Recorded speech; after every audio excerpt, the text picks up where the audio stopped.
ବାଲିଆପାଳ ଆଜାଦ ହିନ୍ଦ ଫାଉଣ୍ଡେସନର ବନ୍ୟପ୍ରାଣୀ ବଞ୍ଚାଅ ଅଭିଯାନ।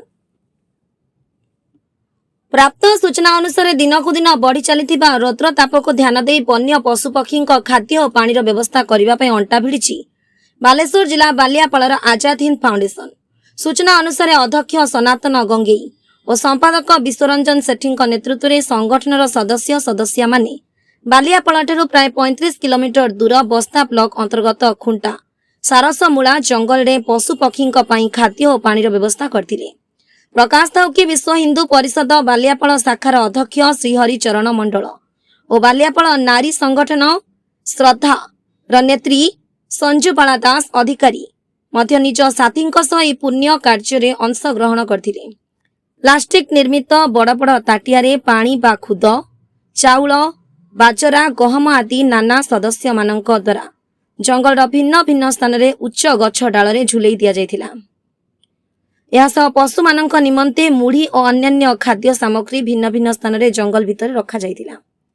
ଖରାର ତୀବ୍ରତାକୁ ଧ୍ୟାନରେ ରଖି ପ୍ରତି ସପ୍ତାହରେ ଫାଉଣ୍ଡେସନର ସଦସ୍ୟମାନେ ଜଙ୍ଗଲକୁ ଯାଇ ପଶୁପକ୍ଷୀଙ୍କ ଖାଦ୍ୟ ଓ ପାଣିର ବ୍ୟବସ୍ଥା କରିବାର ଯୋଜନା ରଖାଯାଇଛି ବୋଲି ସମ୍ପାଦକ ଶ୍ରୀ ସେଠୀଙ୍କ ଠାରୁ ପ୍ରକାଶ।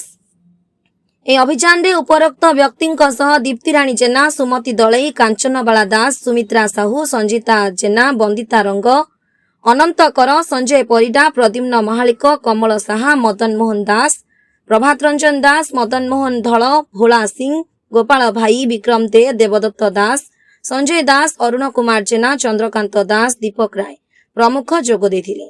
ଉଲ୍ଲେଖନୀୟ ଯେ 2023 ମସିହା ଜାନୁଆରୀ 23 ତାରିଖ ନେତାଜୀ ସୁଭାଷ ଚନ୍ଦ୍ର ବୋଷଙ୍କ ପବିତ୍ର ଜନ୍ମତିଥିରେ ମାନବ ସେବା ହିଁ ମାଧବ ସେବା ମୂଳମନ୍ତ୍ର ନେଇ ପ୍ରତିଷ୍ଠିତ ଏହି ଆଜାଦ ହିନ୍ଦ ଫାଉଣ୍ଡେସନ ବିଭିନ୍ନ ସମୟରେ ଜନକଲ୍ୟାଣରେ ନିଜ ସେବା ଦେଇ ଆସିଥିବା ସମୟରେ ବର୍ତ୍ତମାନ ବସୁଧୈବ କୁଟୁମ୍ବକମ୍ ବେଦବାକ୍ୟକୁ ପାଥେୟ କରି ସମଗ୍ର ଜୀବଜଗତର ସେବାରେ ନିଜକୁ ନିୟୋଜିତ କରିବାର ସଂକଳ୍ପ ନେଇଛି। ବାଲେଶ୍ୱରରୁ ରମିତା ବିଶ୍ୱାଳଙ୍କ ରିପୋର୍ଟ, ପ୍ରତିକାର ନ୍ୟୁଜ୍। जीवन एक मूल्यबोध आमे मानव सेवा और माधव सेवारे आज आजाद हिंद फाउंडेशन रो समस्त कर्मकर्ता आज बालियापाल ब्लॉक रो आमे आसीथिलु सारुमूला जंगल को जो निरीह जीव जो माने कि कथा कहि पारनांती से माने आम सहित जड़ित अछंती किंतु ये प्रकृति ये परिवेश भितर तांकर मूल्यबोध बहुत आज श्रृंखला तैयारी होउची किंतु आमे श्रृंखला मानुने मानव सेवारे माधव सेवारे आमे माने जागृत होबा एवं जो जंगल भितर आज आमे पशिथिलु जो सारमूला जंगल भितर जो पशुपक्षी मानकर को आमे खाद्य एवं किछि पानीर व्यवस्था करथिलु। आज आजाद हिंद फाउंडेशन समस्त कर्मकर्ता तांकर मूल्यबोध समय को रक्षा करी एई जगह पहुँची एवं माधव सेवारे से निजको नियोजित करी निजको धन्य मन करछंती एवं समस्तंकर सहयोग जोग आज फाउंडेशन रो जो सक्रिय सदस्य माने एई जगह पहुँची एवं जीवनर मूल्य से माने बुझिचंती एवं छोट जीवटीए तांको आमे केमते सुरक्षा देबा यह होउची आमर मूल्यबोध कहीं आज सारा पृथ्वी जंगल को नष्ट कराउची जंगल कटा जाउची किंतु तांकर जो शृंखलित जीवन संपूर्ण भाव नष्ट होउची तेणु आज आमर आजाद फाउंडेशन रो सब सक्रिय मेंबर माने आसी एई जगह पहुँची सुरक्षा केमिति कवच को आमे रक्षा करिबा पृथ्वी तापाई आमर चेष्टा एवं समृद्ध। जय जगन्नाथ। यही कार्यपाई समस्त को मु धन्यवाद अर्पण करी जे जो बल भितर तांकर सुरक्षा कवच को रक्षा करने जाउछंती एवं पृथ्वी जो उत्पन्न सृष्टि होउची ताकू केमती आमे सुरक्षा देबा एवं ग्रीन रिवोल्यूशन केमती तैयारी करबा यह होउची हमर उद्देश्य। मु विश्वरंजन सेठी आजाद हिंद फाउंडेशन संपादक। आज 2023 मसीह ए संगठन आरंभ होती तेणु प्रत्येक वर्ष प्रत्येक मास 2 थर ना प्रोग्राम चलती तेणु यहाँ हूँ खरा दिन तेणु आम जल छत्र मनीषपाई आम चारिड़े लगेचु किंतु जेहेतु आम मयूरभंज जिले में पानीर समस्या अधिक बालेश्वर जिले में पानी समस्या जहाँ माने संभव अच्छी किंतु एठी पानीर समस्या संभव माने नथिबारु पशुपक्षी आम किसी खाद्य एवं पानीर व्यवस्था करूँ तेणु आम कि माने सक्रिय ସଦସ୍ୟ ବା ସଦସ୍ୟମାନଙ୍କୁ ନେଇ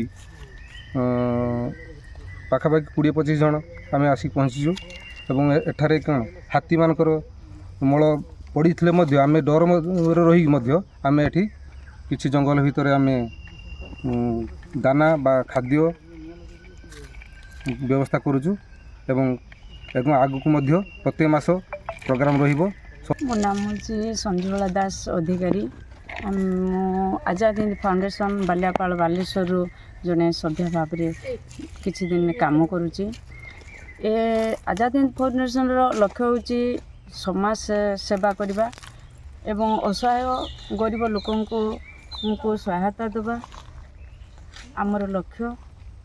ଆଉ ନିରୀହ ପଶୁମାନଙ୍କୁ ଆଜିର ଅଭିମୁଖ୍ୟ ହେଉଛି ନିରୀହ ପଶୁମାନଙ୍କ ପାଇଁ ଆମେ କିଛି ଖାଦ୍ୟ ଓ ପାଣି ବ୍ୟବସ୍ଥା କରିଛୁ। ଯେଉଁମାନେ କି ପକ୍ଷୀମାନେ ପ୍ରଚଣ୍ଡ ଖରାରେ ଯାଇପାରୁନାହାନ୍ତି ପାଣି ଟୋପାଇବା ପାଇଁ ସେମାନେ ବସି ରହୁଛନ୍ତି ତ ନିଜର ଭାଷା ମାଧ୍ୟମରେ ଶବ୍ଦ କରୁଛନ୍ତି କିନ୍ତୁ ତାଙ୍କ ଶବ୍ଦ ବୁଝିବା ପାଇଁ ଲୋକ ମଧ୍ୟ ଜଙ୍ଗଲରେ ନାହାନ୍ତି। ତେଣୁ ଆମର ତାଙ୍କର ସେଇ କେଳିକଳ ରାବର ସ୍ୱରକୁ ଆମେ ବୁଝି ତାଙ୍କୁ କିଛି ଖାଦ୍ୟ ଏବଂ ପାଣି ଦେବୁ।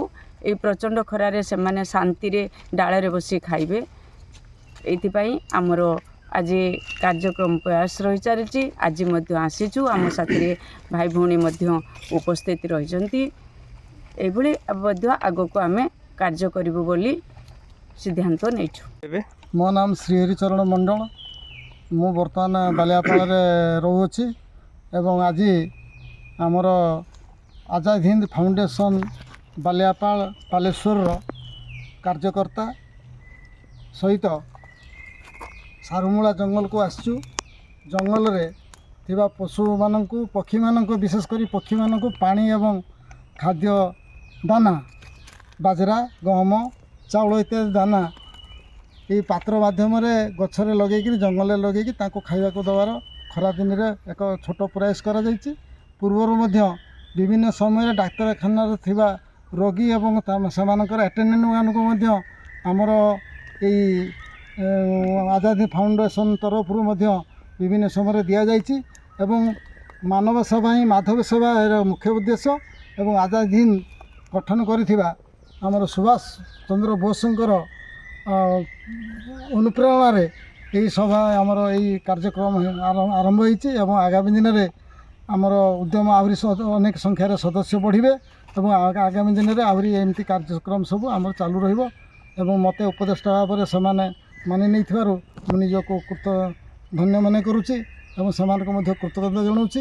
ଆଗାମୀ ଦିନରେ ସେମାନଙ୍କର ଭବିଷ୍ୟତ ଉଜ୍ଜଳ ହେଉ ଏବଂ ଏହିପରି ମାନବ ସେବା ବିଭିନ୍ନ ପଶୁ ପକ୍ଷୀମାନଙ୍କର ସେବା ଏବଂ ଆଗକୁ ଆହୁରି ଗୋଟେ ତାଙ୍କୁ ଆମେ ଏଠି ଆଜି ନେଲୁ ଯେ ଯେତେବେଳେ ଆସିବୁ ଆମେ ବିଭିନ୍ନ ପ୍ରକାର ମଞ୍ଜି ଆଣିବୁ ଆମ୍ବ ଟାକୁଆ ଏବଂ ନିମ୍ବ ପଣସ ଆଣିକି ସବୁ ଜଙ୍ଗଲରେ ଶ୍ରୀବୃଦ୍ଧି କରିବା ପାଇଁ ଛୋଟ ପ୍ରୟାସ କରିବା ପାଇଁକି ଆମେ ଆଜି ଆଲୋଚନା କଲୁ।